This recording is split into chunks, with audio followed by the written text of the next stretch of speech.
안녕하세요, 테리니 아빠입니다. 제 채널은 테리니 아빠 주식 투자 서브 채널로서 해외 주식 투자 아이디어를 찾아주는 채널입니다. 주로 미국 주식 투자 이야기를 많이 할 것이고요. 영상 보시고 구독, 좋아요, 알람 설정 부탁드리겠습니다. 이 다빈치라고 글로벌 로봇 수술의 1인자가 있죠.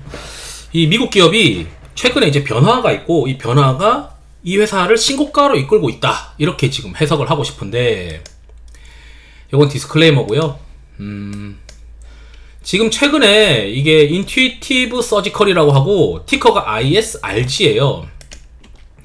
여기 이제 보게 되면 2024년도 들어서 신고가로 가고 있어요. 그럼 이제 신고가가 가는 이유가 있을 것이고, 뭐 그런 것들을 한번 같이 보도록 하겠습니다. 이제 회사의 자료들을 최근 거를 다 모아서 챗GPT한테 던져주고 이제 분석을 시키죠. 그럼 최근에 뭐부터 보냐면, 최근 실적 기준으로 매출이 어떻게 구성되어 있는지 알려달라라고 하거든요. 그러면 전체 매출의 대부분은 도구 및 액세서리 매출이에요. 처음에는 제가 이거를 잘 몰랐을 때는, 이 회사를 잘 몰랐을 때는 국내에도 이 한국에도 이제 이 로봇 수술 관련된 기업들이 있는데, 그런 기업들이 경쟁력이 없다라는 걸 제가 이 기업을 보고 깨달았어요. 이 기업의 경우에는 결국 이제 핵심 매출이 수술 건당 발생하는 도구 및 액세서리 매출이 핵심이지 장비 매출이 핵심이 아니에요. 장비는 까는 거고. 그래서 이제 국내의 기업들은 그냥 이 인투이티브 서지컬을 대체하기 위한 장비 매출이 발생할 수는 있어도 도구 및 액세서리 매출로 이어질 수 있는지는 잘 모르겠더라고요. 그러니까 이걸 아무리 따라서 개발을 해봐야 도구 및 액세서리 매출로 이어지지 않으면 그 회사의 실적 연속성이 담보되기가 어렵겠다라고 이제 생각이 들더라고요. 그러니 국내에 뭐 로봇 수술 한다는 기업들이 인투이티브 서지컬과 겹치는 포지션이면은 경쟁력이 없겠다라고 이제 전 생각을 해버린 겁니다.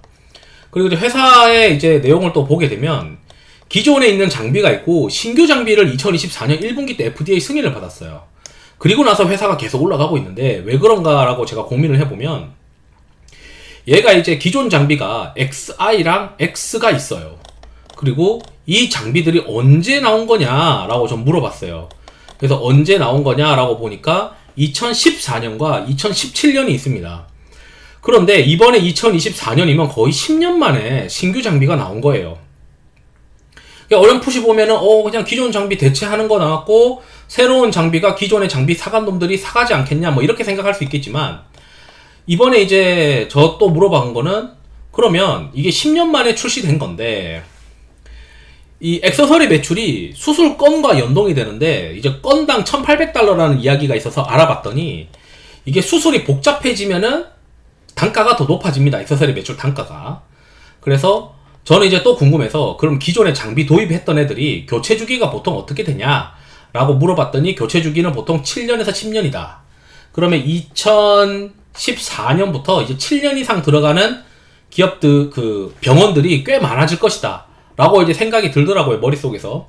그래서 이번에 2024년 1분기 때 FDA 승인 받고, 올해 하반기까지는 기존 장비에 대한 그 프로그램 업데이트가 있어요. 그래서 그 프로그램 업데이트가 끝나고 내년부터, 이제 내년 상반기 또는 늦으면 하반기부터는 신규 장비로 교체가 되겠구나.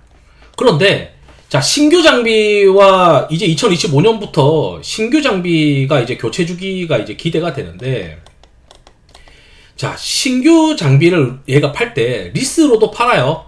리스로도 이제 하기도 하고, 이제 제가 또 쭉 보고 오면서 재밌었던 게 뭐냐면, 2025년 상반기까지는 5세대 판매가 좀 제한적이지만 하반기부터 좋아지는데, 이 수술 건당 매출이 올라갈 수가 있어요. 이게 무슨 얘기냐면, 기존에 있는 기계보다 이번에 5세대가 더 복잡한 수술이 처리가 된다 라고 이제 이해를 하시면 되고, 아까 좀 전에 이제 더 복잡한 수술에 따라서 이 매출, 액세서리 매출, 판매 단가가 올라가는 거죠. 그러니까 지금 이 회사가 기존 출시 장비보다 신규 장비를 도입하면 어떤 이득이 있냐라고 이제 물어봤더니, 수술 시간 회복 단축 뭐 이런 것들도 있는데 더 기술이 좋다, 성공률이 좋아진다, 그리고 복잡한 수술도 가능하게 된다. 그래서 이번에 5세대의 경우에는 주로 다빈치 XI 시스템을 교체하거나 하는 거다.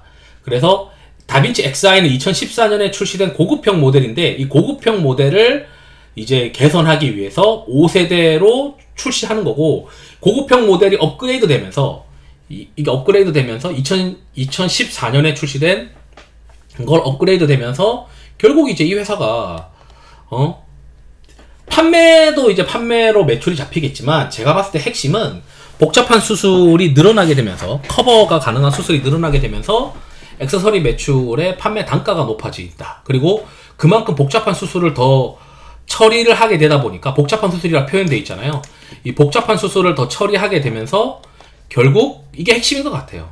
고급형 모델을 새로 2014년 출시된 이후 복잡한 수술을 지원하는 고급형 시스템을 5세대로 더 깔면서, 새로 깔면서 이제 수술 건수가 증가하는 어떤 그런 시스템이 된다라고 생각하는 거죠. 결국 이 회사의 핵심은 수술 건수가 증가해야 되는 건데, 그 수술 건수를 5세대 시스템 지원을 약 10년 만에 지금 신규 장비를 출시하면서 레벨업 하는 거다.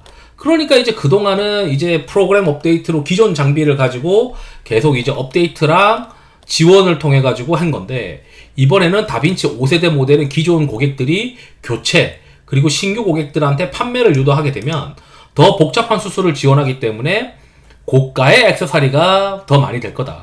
당연히 수술 건수 증가하겠죠. 복잡한 수술까지 커버가 되니까.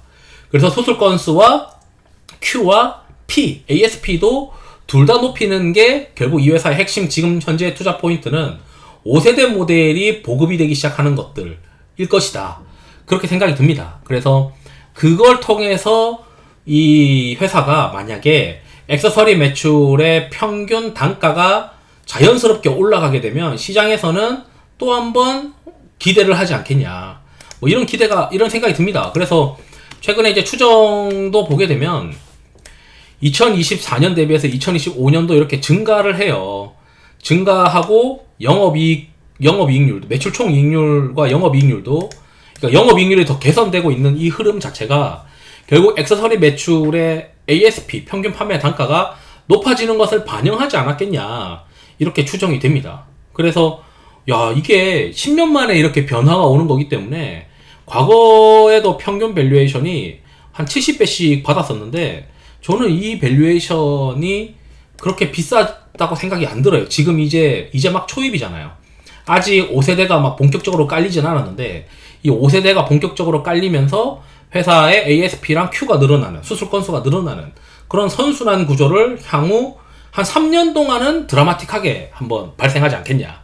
이제 2025년도 하반기부터 장비가 좀 본격적으로 더 팔릴 수 있는 어떤 환경에 노출이 되니까 그렇게 생각이 듭니다. 게다가 뭐 고령화에서 미국 같은 경우는 베이비 부머 은퇴가 2020년부터 시작을 했으니까 이제 막 수술해야 되는 사람들이 점점 늘어나는 거는 뭐 당연한 얘기겠죠. 그래서 제가 봤을 때 이 회사의 가장 큰 투자 포인트는 5세대 모델이 보급되면서 ASP 높아지고 수술 건수 증가하는 거다. 그리고 국내에는 이 회사를 따라하는 회사들은 전혀 볼 필요가 없구나. 이렇게 이제 말씀드리면서 영상을 마치도록 하겠습니다.